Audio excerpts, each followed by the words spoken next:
A holographic bridge. A gray and empty villager head. A bulk concrete maker. And a couple of other farms.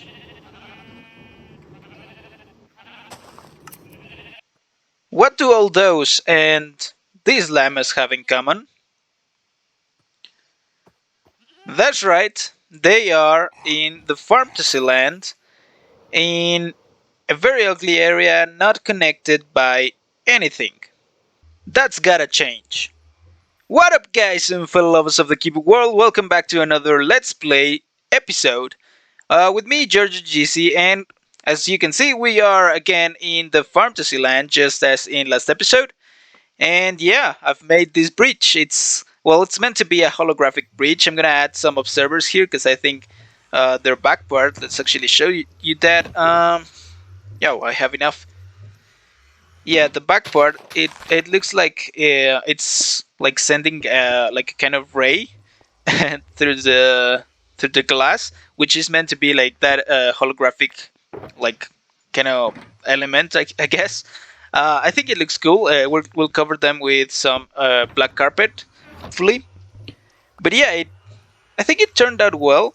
I also made these little supports and I integrated some of the copper. Now the idea here is that the less oxidized copper, it's near the entrance of the Farmtasy Land because it's meant to be like that little copper that is it's being used more than the one over there because yeah, we come through the entrance a little bit more and it's meant to be like the entrance of an abandoned like fantasy land.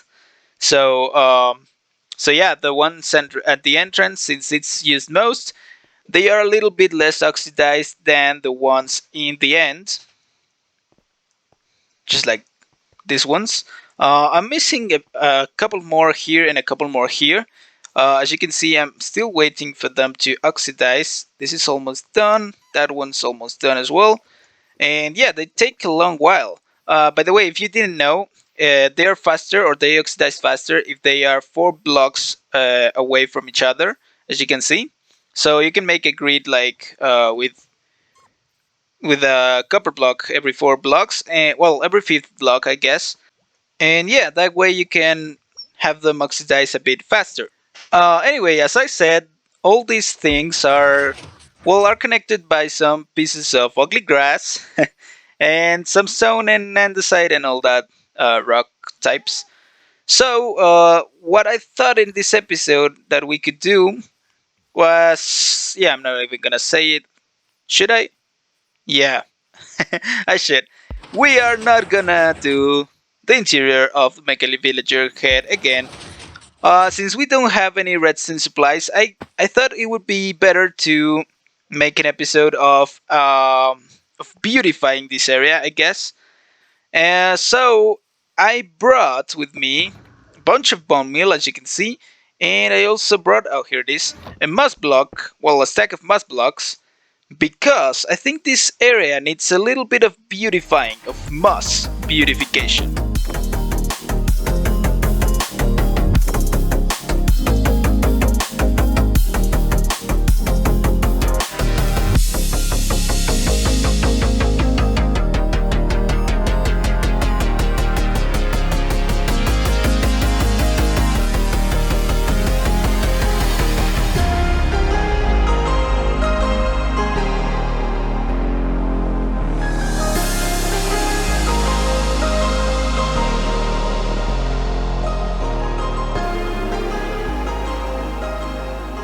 Let me tell you guys, mossifying an area this big is not an easy task.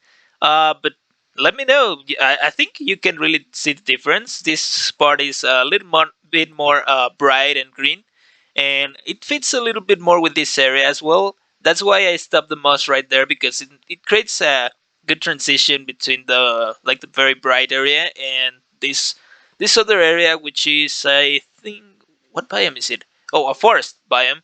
Yeah, and that one probably is. I'm guessing Taiga. Oh, mountains. All right, But anyways, I do think it looks better with that bright green than with this dark green right here. And of course, I had to remove all the azaleas and all the moss carpets that we had, as well as some grass that generated a lot of seeds. They really fill the inventory. But yeah, look at all the products that we have now. Some of these I already had, but like we got like 5 stacks of moss carpet from that, and a stack and almost 2 stacks of azalea bushes, and a stack of flowering azaleas. It was pretty profitable to moss out this area. Of course, we have still a long way to go. We're gonna turn all this area into moss. Yeah, it's pretty massive. But I think I will do that off camera in some time that I have between episodes. For now, let's do something else. And that something has to do with that little construction in the distance. It is our pumpkin farm, originally a bone meal farm.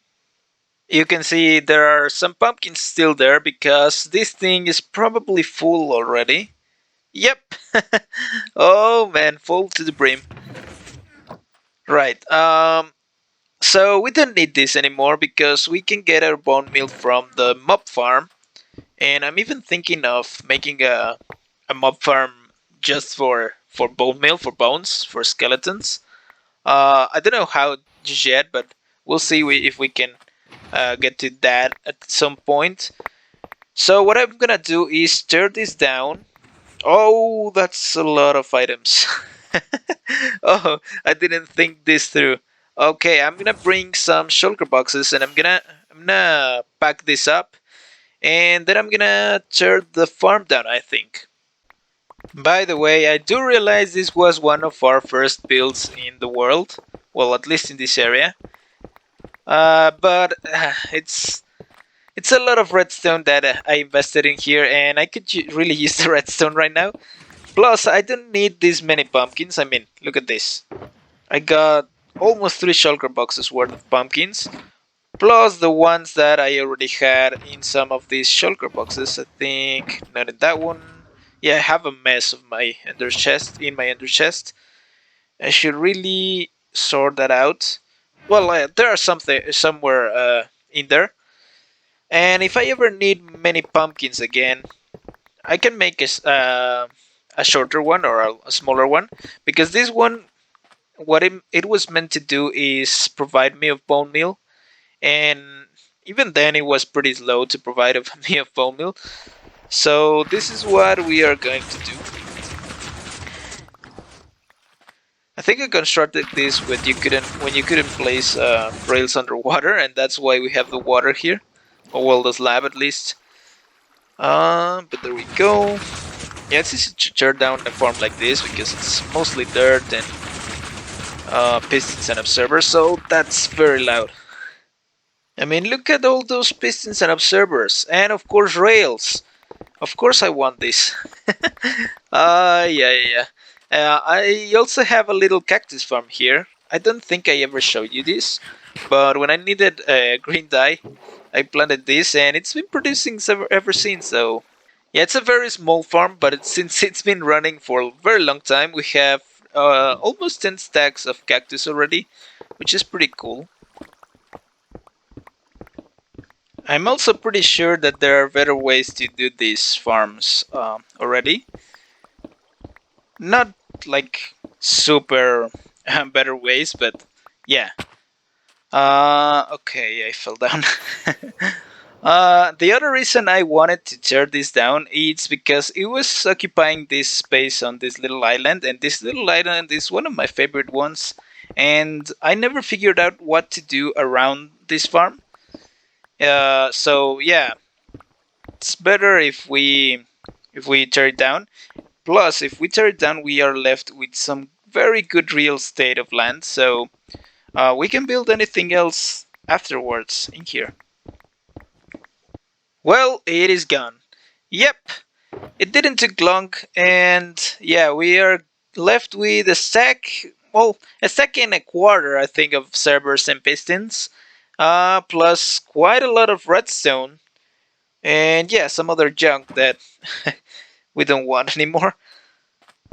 But let's pick this up and we are going to go do some villager stuff. I am truly sorry if I misled you, but no, we're not gonna work in here just yet.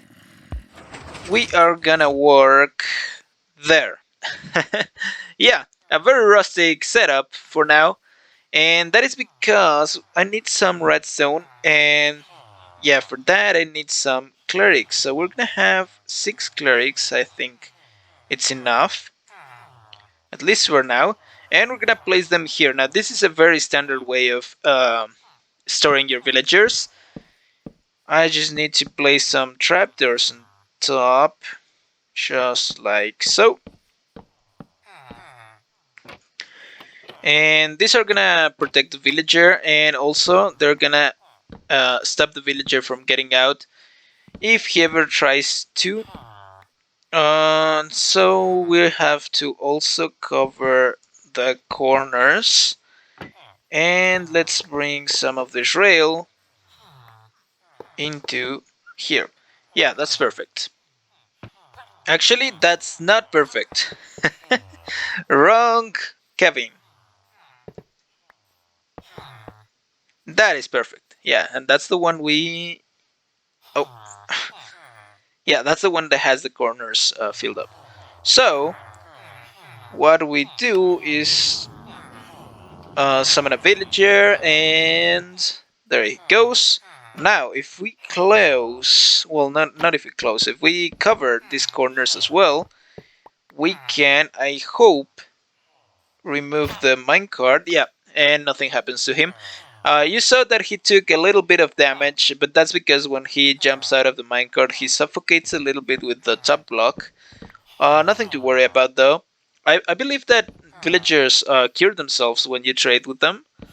So yeah, whenever we make our first trade, he will probably heal. And we need to give him a profession. There he goes, it's a cleric, and I just realized I brought empty shulker boxes. I was meant to do a little stop on the mob farm and yeah, pick up some rotten flesh for these guys. Give me a second, guys. Okay, so rotten flesh has been acquired, and let's trade with that guy to lock him up, and also to get some emeralds. Oh, there we go. Seems like it's pretty easy to get him leveled up. Let's save some of the rotten flesh for the other guys though. So let's request another villager. Actually, we need to make the same process as with this one. So we go to the back, we cover the corners, and let's cover the front ones too. And now we place the minecart into the hopper, and yep, there we go. We requested a villager, and it's coming, it's in place, and we remove the minecart. Perfect. Yeah, that works. Now workstation, and we remove the blocks. Okay, it's your turn, guy. Okay, so it's 5 emeralds to get him leveled up, at least to the second level. And yeah, we can get some redstone now. But I'll keep going. We have 4 more cells to go. Oh, I shouldn't call them cells, should I? Little houses, small houses. There we go.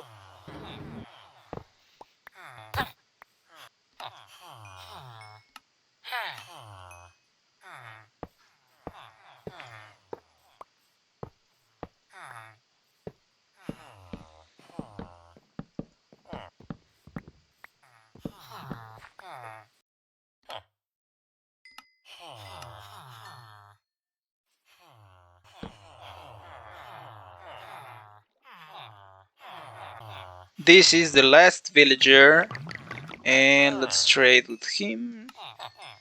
Up him a little bit, there we go. And now it means that we can, yeah, spend all this rotten flesh in some emeralds. And that's about it. Yeah, we cleaned up the shulker boxes. And I'm left with 29 rotten flesh, which is, yeah, I cannot trade it anymore because they sell me to, well, yeah, for 31 in emeralds. So yeah, and we also had some profit on emeralds, a stack and two, which is very useful because I was pretty much out of emeralds already. If I come to trade with these guys, well, often enough, I can get my hands on way more redstone than this. And I also have, yeah, I also have some carrots and some pumpkins in here that I can trade to that guy and get some more emeralds. Um, but yeah, for now, I'm just gonna trade for redstone, so I don't need that many emeralds. But yeah, soon enough, we're gonna get to work on this because the reason I wanted to create this little cleric setup was to get my hands on some redstone blocks, because the system of villagers that we're gonna fit in here is gonna use quite a lot of blocks of redstone. So yeah, that's why, and it also gonna need it's gonna need some pistons and some observers, also quite a lot of them. So with the ones that we obtained from the pumpkin farm that we just tore down, yeah, so we might be able to start this project the next episode, and this time I really mean it. But again, yet again, we'll see. Nothing is set in stone. But anyways, guys, that's probably it for this episode. We did a lot of progress. We built this bridge. We also, yeah, mossify all this area. Well, part of this area at least. And yeah, we created a little setup for clerics, villager clerics. So that's pretty cool. I'm trying to shorten the videos out. I did it in a little different format, like with the time lapse, then I start with the project already done, and then doing an actual project, but a little one. Hopefully that works. I'm just testing it. I don't know if that's what I really want, but I think that's all we have time for today. I do have a little bit of time to tell you about something, guys. Uh, I don't know. Well, I'm pretty sure many of you will know about this, but if you don't know, the next update of Minecraft, the 1.18, which is the Caves and Cliffs Part 2, is coming out in a few days, the November 30th, which is in about 3 or 4 days, I think.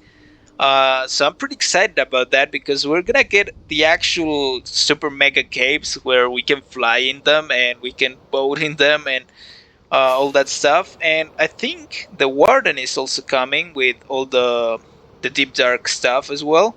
So I'm pretty excited about that. We finally are gonna get skulk sensors, which are pretty interesting. I haven't figured out many things that we can do with them, but I do have a few ideas, and I also have way many ideas for the order blocks, the skulk blocks, I think they're called, which you can use them to store XP and to make completely automatic mob farms or XP farms. So I'm pretty excited about that. I'm thinking on using it in an Enderman farm. It's a little bit of a spoiler, but yeah, we'll see. Anyways, guys, that's all we have time for today. Thank you for watching. If you like the video, you know what to do. Consider subscribing as well, and I'll see you in the next one. Goodbye!